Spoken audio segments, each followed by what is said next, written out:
परेशान हो, बिल्कुल चिंता ना करो। नारियल बांध दो लाल रंग के कपड़ा में। साल में एक बार बागेश्वर धाम की पेश देंगे।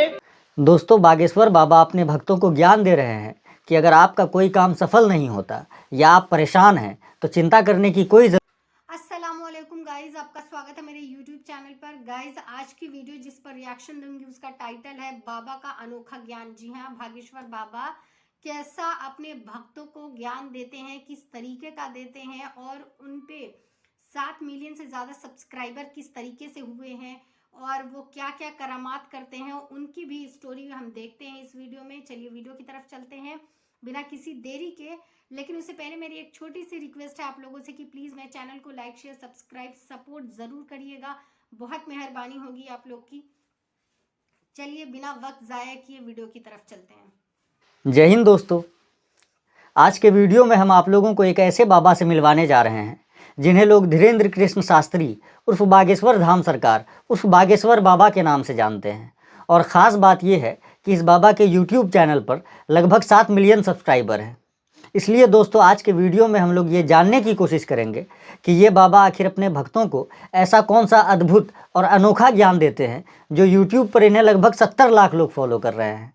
तो चलिए बिना किसी देरी के शुरू करते हैं आज का वीडियो। कोई काम सफल नहीं होते, परेशान हो, बिल्कुल चिंता ना करो। नारियल बांध दो लाल रंग के कपड़ा में। साल में एक बार बागेश्वर धाम की पेशी प्रारंभ कर दो। बिना पर्चा बने ही आपके काम सफल होने लगेंगे। दोस्तों, बागेश्वर बाबा अपने भक्तों को ज्ञान दे रहे हैं कि अगर आपका कोई काम सफल नहीं होता या आप परेशान हैं तो चिंता करने की कोई ज़रूरत नहीं है। आप बस लाल रंग के कपड़ा में एक नारियल को बांधकर साल में एक बार इनके बागेश्वर धाम की पेशी शुरू कर दीजिए, आपका सारा काम सफल हो जाएगा। दोस्तों, लगता है बागेश्वर बाबा का ये सफलता का मंत्र अब तक मोदी जी और अंधभक्तों के कानों तक नहीं पहुंचा है, वरना मोदी जी अब तक लाल रंग के कपड़ा में नारियल बांधकर भारत को विश्व गुरु और अंधभक्त लाल रंग के कपड़ा में नारियल बांधकर भारत को हिंदू राष्ट्र बना चुके होते। ये तो क्लियर ही है। अब तुमको भूत बाधा परेशान करती, भूत चिंता मत करो। सही बात। एक काले रंग के कपड़ा में 5 लौंग डालिए और मंत्र बहुत ही पावरफुल है। लिखिए, ओम बागेश्वराय वीर वीराय हुम फट स्वाहा। इस मंत्र को काले रंग के कपड़ा में लौंगों को बांधकर इस मंत्र को बोलकर अपने हाथ में या गले में बांध दीजिए। जय जयकार हो जाएगी, भूत भाग जाएंगे, उनको गली नहीं मिलेगी, कहां जाना है। दोस्तों, हम तो आज तक ये सुनते आए थे कि हिंदू धर्म में भूत वूत से रक्षा के लिए लोग हनुमान चालीसा का ये श्लोक पढ़ते हैं, भूत पिशाच निकट ना आवे, महावीर जब नाम सुनावे। लेकिन बागेश्वर बाबा ने भूत वूत से रक्षा के लिए हनुमान चालीसा को अपग्रेड करके नया मंत्र ईजाद कर दिया है। ओम बागेश्वराय वीर वीराय हुम फट स्वाहा। ओम बागेश्वराय ये किस तरह का वीर वीराय हुम फट स्वाहा।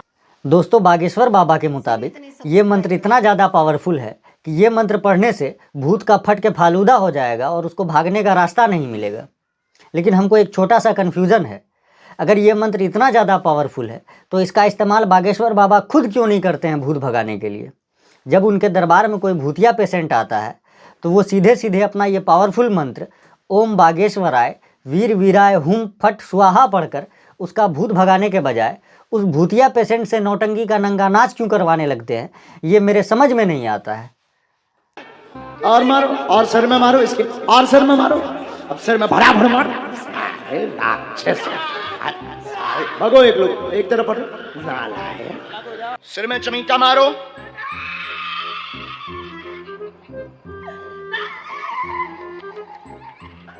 और जमीन में फटकारो।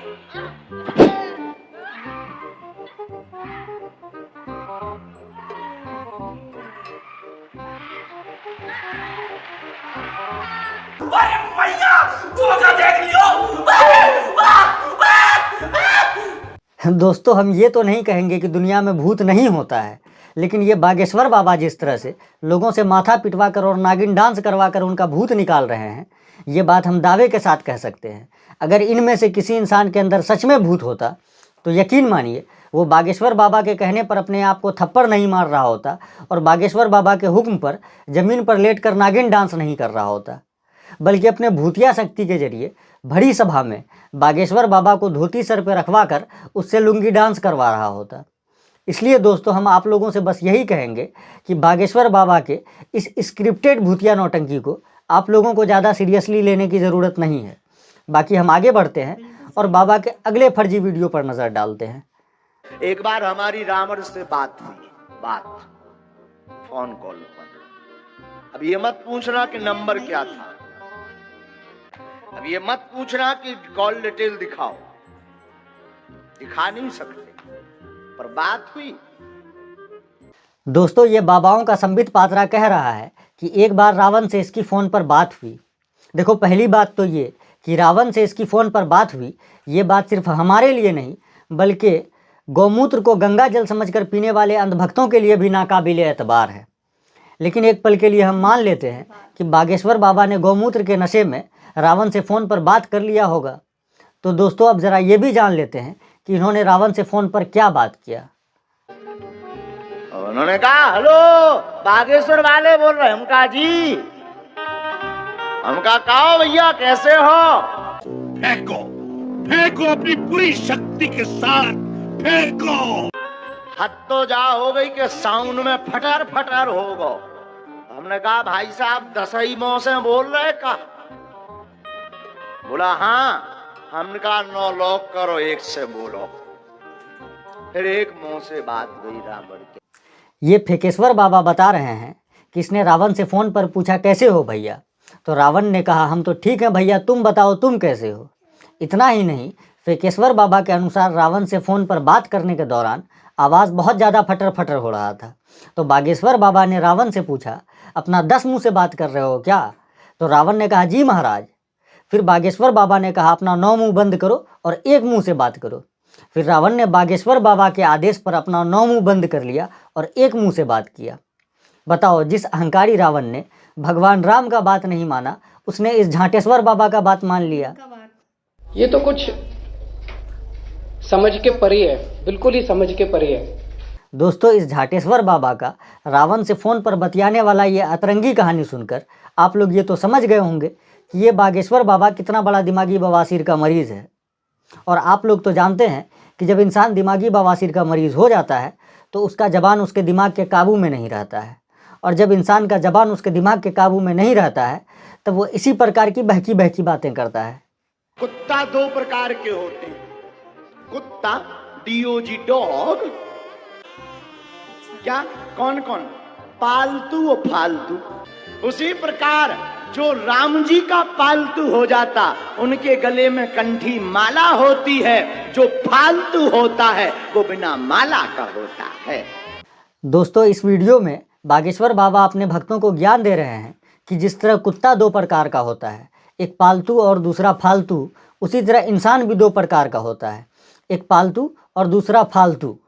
और जो इंसान राम जी का पालतू होता है उसके गले में बागेश्वर बाबा की तरह कंठी माला होता है, और जो इंसान फालतू होता है वो बिना माला के होता है। यानी बागेश्वर बाबा के मुताबिक इस देश का 95% हिंदू फालतू इंसान है, क्योंकि जहाँ तक हमको पता है इस देश के 95% आम हिंदू गले में कंठी माला नहीं पहनते हैं। इतना ही नहीं, खुद हमारे भगवा लुंगी वाले चचा श्री योगी आदित्यनाथ जी भी गले में कंठी माला नहीं पहनते हैं। इसका मतलब बागेश्वर बाबा के मुताबिक योगी आदित्यनाथ जी भी फालतू इंसान हैं। क्या करते हो चूतिया पन्ने का, क्या करते हो चूतिया पन्ने का। यही नहीं, अभी और सुनिए। अच्छा आप बताओ, किसी स्त्री की शादी हो गई हो तो उसकी 2 पहचान होती, पूछो क्या? मांग का सिंदूर, गले में मंगलसूत्र।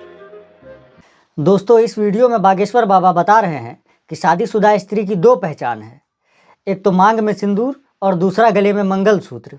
और अगर किसी स्त्री के गले में मंगलसूत्र और मांग में सिंदूर ना हो तो उसे देखकर बागेश्वर बाबा क्या समझते हैं, अब जरा ये भी जान लीजिए। मान लो मांग का सिंदूर ना भरा हो, गले में मंगलसूत्र ना हो, तो हम लोग क्या समझते हैं, भाई ये प्लाट अभी खाली है। क्या बोला तूने? मान लो मांग का सिंदूर ना भरा हो, गले में मंगल सूत्र ना हो, तो हम लोग क्या समझते हैं, भाई ये प्लाट अभी खाली है। बागेश्वर बाबा जी, जरा एक नज़र इन शादीशुदा महिलाओं पर भी डाल लीजिए, जिनके गले में ना मंगलसूत्र है और ना ही मांग में सिंदूर। तो क्या आपके नज़र में ये सारी महिलाएं खाली प्लॉट है? इतना ही नहीं, जिन हिंदू महिलाओं के पति का देहांत हो जाता है या जिनका तलाक हो जाता है, उनके गले में भी मंगलसूत्र और मांग में सिंदूर नहीं होता है। तो क्या आपके नज़र में वो सारी महिलाएं भी खाली प्लॉट है?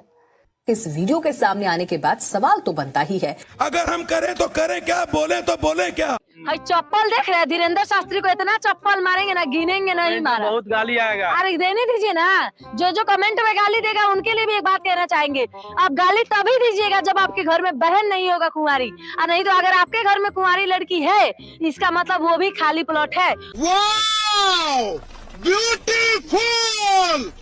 वैसे दोस्तों, आप लोग तो जानते हैं कि महिलाओं को खाली प्लॉट समझकर जोतने के चक्कर में अभी हमारे देश के दो नामचीन बाबा, एक आसाराम और दूसरे राम रहीम, अभी जेल में जोते जा रहे हैं। लगता है बहुत जल्द इस लिस्ट में तीसरा नंबर बागेश्वर बाबा उर्फ धीरेन्द्र कृष्ण शास्त्री का आने वाला है, क्योंकि ये बाबाओं का संबित पात्रा अपने भक्तों को प्रवचन के नाम पर जिस तरह का ऊट पटांग और बेतुका ज्ञान दे रहा है, हमको पूरा यकीन है कि आसाराम और राम रहीम की तरह इस बागेश्वर बाबा के प्रवचन का भी बहुत जल्द शीघ्र पतन हो जाएगा। बोलिए क्या बात? बागेश्वर महाराज की जय। जय आपकी। आप कहते हो कि प्याज और लहसुन का त्याग कर दें, हाँ। तो इसमें दोष का है, हमें ये नहीं समझ में आया अभी तक। प्याज और लहसुन इसलिए नहीं पाई जाती क्योंकि प्याज और लहसुन का जन्म गंदगी से हुआ, राक्षस के मल से हुआ, इसलिए प्याज और लहसुन खाना वर्जित है जी। दोस्तों, ये अतरंगी बाबा अपने भक्तों को ज्ञान दे रहे हैं कि प्याज और लहसुन इसलिए नहीं खाना चाहिए क्योंकि प्याज और लहसुन का जन्म राक्षस के मल से, यानी राक्षस के टट्टी से हुआ है। यानी बाबा जी के अनुसार जो लोग प्याज और लहसुन खाते हैं, दरअसल वो राक्षस का टट्टी खाते हैं। देखो, पहली बात तो ये कि प्याज और लहसुन सब्जी नहीं बल्कि राक्षस का टट्टी है, ये बात हिंदू धर्म के किसी धर्म ग्रंथ में नहीं लिखा है। और जो बात किसी धर्म ग्रंथ में नहीं लिखा हो, वो बात अपने भक्तों को बताने वाला बाबा ज्ञानी नहीं, ज्ञांडू कहलाता है। और दूसरी बात, हमको ये समझ में नहीं आता है कि ये बाबा लोग जो चीज़ खुद नहीं खाते हैं उसको गू काहे घोषित कर देते हैं। ये बागेश्वर बाबा कह रहा है कि प्याज और लहसुन इसलिए नहीं खाना चाहिए क्योंकि प्याज और लहसुन राक्षस का टट्टी है। इससे पहले डेरा बाबा यानी रामदेव बाबा ने अपने एक प्रवचन में कहा था कि अंडा इसलिए नहीं खाना चाहिए क्योंकि अंडा खाना और मुर्गी का गू खाना एक समान है। मुर्गी के आगे से निकलता है कि अंडा पीछे से, और जो पीछे से निकले वो गू ही तो होता है। ये प्रोटीन नहीं है, मुर्गी को गू है। यदि मुर्गी के गू में प्रोटीन है तो तेरी वाले में तो और घने विटामिन ही होते होंगे। अरे गू ही खाना है तो मोल का क्यों खावा है? अरे लोग पता नहीं क्या क्या खाना शुरू कर दिया, गू खाने लग गया। हम सोचते थे आदमी गू कैसे खाता है, तो कलयुग में पता लगा मुर्गी का गू खा रहे। ये डेरा बाबा बता रहे हैं कि अंडा मुर्गी के पीछे से निकलता है और जो चीज़ पीछे से निकलता है वो गू होता है। इसलिए जो लोग अंडा खाते हैं दरअसल वो मुर्गी का गू खाते हैं। दोस्तों, अब आप लोग ये बताइए कि गौमूत्र गाय के आगे से निकलता है या पीछे से निकलता है। लेकिन हमको ये समझ में नहीं आता है कि किस हिसाब से रामदेव बाबा के अनुसार अंडा खाना गू खाने के समान है और गौमूत्र पीना अमृत पीने के समान है। सुबह उठ करके गौमूत्र पियो। गौमूत्र के फायदे सुन लो। गौमूत्र पीने से अर्थराइटिस अच्छा होता है, टॉक्सिन्स, ऑक्सीडेंट्स, ESR बढ़ा हुआ, ASO बढ़ा हुआ, R इफेक्ट बढ़ा हुआ, जितने भी यूरिक एसिड बढ़ा हुआ, जितनी भी गंदगी शरीर में बढ़ी हुई पूरी की पूरी क्लीन हो जाती है। कॉन्स्टिपेशन दूर हो जाता है, अर्थराइटिस दूर हो जाता है, मोटापा दूर हो जाता है, कोलेस्ट्रॉल खत्म हो जाता है, सारे स्किन प्रॉब्लम अच्छे हो जाते हैं, लीवर किडनी सब साफ हो जाता है, कैंसर तक का इलाज होता है गौमूत्र से।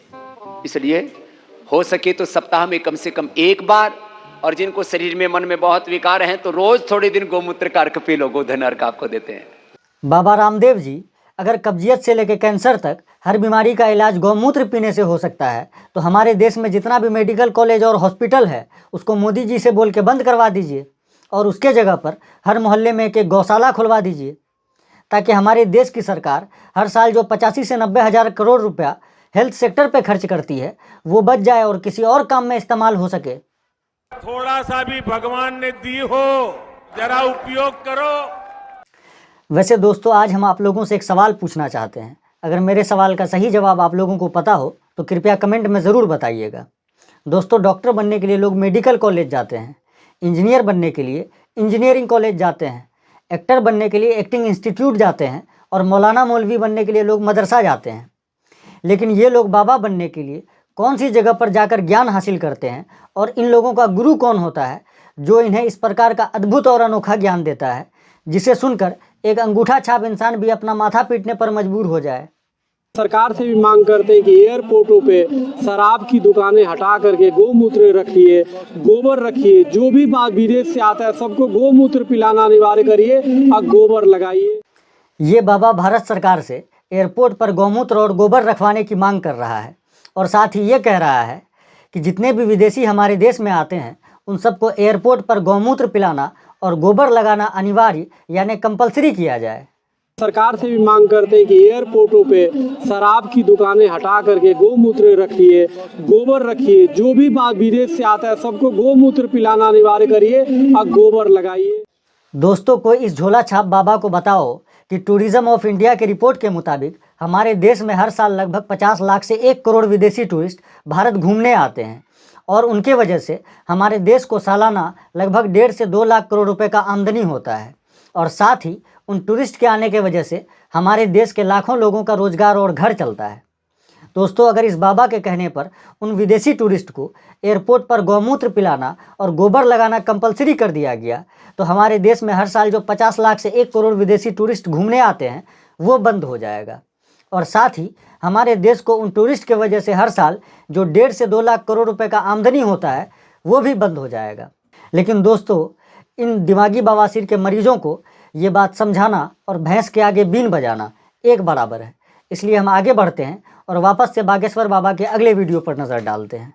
कायरो जग जाओ, अब सब हिंदू अपने हाथ में हथियार उठा लो और कह दो हम सब हिंदू एक हैं।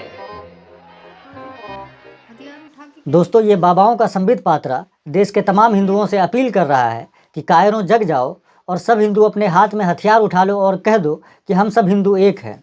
वैसे दोस्तों, अगर इस बाबा को देश के हिंदुओं की सच में चिंता होती तो वो उन्हें हथियार उठाने के लिए नहीं बल्कि कलम उठाने के लिए कहता, क्योंकि ये बात आप सभी जानते हैं कि इस देश का हिंदू अगर हाथों में कलम उठाएगा तो स्वामी विवेकानंद जैसा ज्ञानी बनेगा और इस देश का हिंदू अगर हाथों में हथियार उठाएगा तो वो स्वामी नरसिंहानंद जैसा गांडू बनेगा। ये तो क्लियर ही है।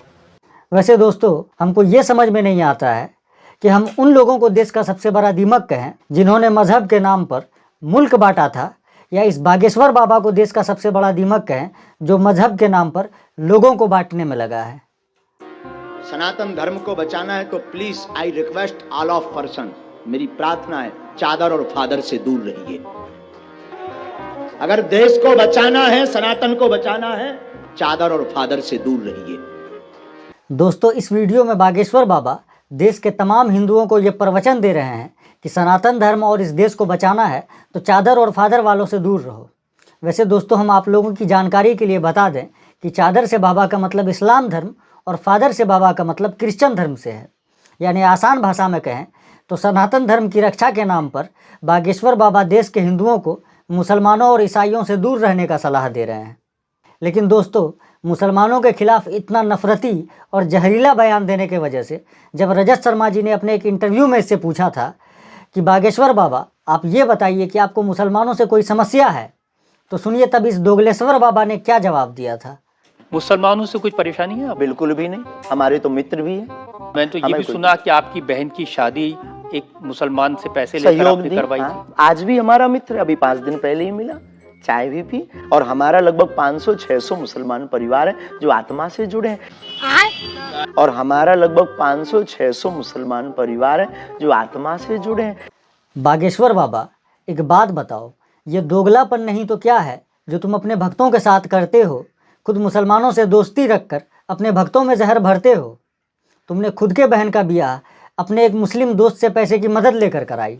इतना ही नहीं, तुम्हारे मुताबिक आज भी 500 से 600 मुस्लिम परिवार ऐसे हैं जो तुम्हारी आत्मा से जुड़े हैं। इसके बावजूद तुम देश के हिंदुओं को मुसलमानों से दूर रहने और उसके खिलाफ भड़काने के लिए इस तरह का बेतुका और बेबुनियाद बयान देते हो। कई लोग कल मुहे सनातनी ऐसे भी हैं कि अपने धर्म में क्या देवताओं की कमी है, लेकिन तुम लोग कुछ कल मुहे ऐसे भी हैं जो चादर चढ़ाने जाते हैं। ऐसे कलमोहों को कहेंगे नक्कटा आगी के लगे। दोस्तों, ये दोगलेश्वर बाबा देश के तमाम सनातनी हिंदुओं को कलमुहा और नक्कटा आगी का लगा कह के गरिया रहा है, जो हिंदू मुस्लिम सूफी संतों के मज़ार पर चादर चढ़ाने के लिए और मन्नत मांगने के लिए जाते हैं। कुछ कलमोहे ऐसे भी हैं जो चादर चढ़ाने जाते हैं। ऐसे कलमोहों को कहेंगे नक्कटा आगी के लगे। वैसे इस दोगलेश्वर बाबा से मेरा एक छोटा सा सवाल है, अगर मज़ार पर चादर चढ़ाने वाला हर सनातनी हिंदू कलमुहा और नक्कटा है, फिर तो ये गाली इस देश के प्रधानमंत्री मोदी जी पर भी फिट बैठता है। कहे कि मज़ार पर चादर तो मोदी जी भी चढ़ाते हैं। मोदी की चादर ख्वाजा के दर। जिस सूफी संत को दुनिया सजदा करती है, उन्हीं सूफी संत ख्वाजा मोइनुद्दीन चिश्ती की दरगाह पर प्रधानमंत्री नरेंद्र मोदी की तरफ से कल चादर चढ़ाई जाएगी। स्वागत है आपका। खबरें लगातार जारी हैं और अब बात प्रधानमंत्री नरेंद्र मोदी की, जिन्होंने अजमेर शरीफ दरगाह के लिए चादर भेजी है। आपको बता दें कि पीएम मोदी हर साल अजमेर शरीफ दरगाह के लिए चादर भिजवाते हैं और ये 9वीं बार है जब उन्होंने चादर भिजवाई है। दोस्तों, एक तरफ बागेश्वर बाबा मज़ार पर चादर चढ़ाने वाले देश के तमाम हिंदुओं को कलमुहा और नक्कटा कह के गरिया रहे हैं, तो वहीं दूसरी तरफ मोदी जी मज़ार पर चादर चढ़ाते हुए नजर आ रहे हैं। अब बागेश्वर बाबा और मोदी जी में कौन सही है और कौन गलत, इसका फैसला हम अमित शाह जी पर छोड़ देते हैं। सफेद कपड़ा ओ